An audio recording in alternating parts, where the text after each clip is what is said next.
Ayaw lang pud tamaya kung sa tan-aw nimo wala sila'y kaya, kay ang kahimtang nimo perting hayahaya, unya ilang kahimtang ubos ras imuha. Timan edi matagna atong ugma, basin tungod sa atong hambog, kay lagi na atas habog, kalitan niyang ihagbong, so bisag kapila pata musulbong, ipabilin ang dughang mapainubsanon, di kayang uban atong tamayon, kayang tinuod wa man tay ikapasigarbo, kayang tanan tungod ra sa grasya ni Kristo, bisag naning kamot patag maayo, tungod gyud na sa tabang sa Ginoo, kay kung wa pa gyud ang iyang tabang, atong mga kahago posible makawang, kita pa magkaguliyang, ug magkagubot ang atong kahimtang.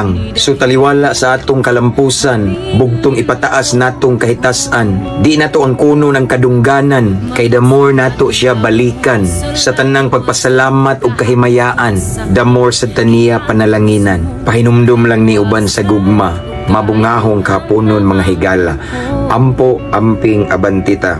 To God be all the glory. God bless.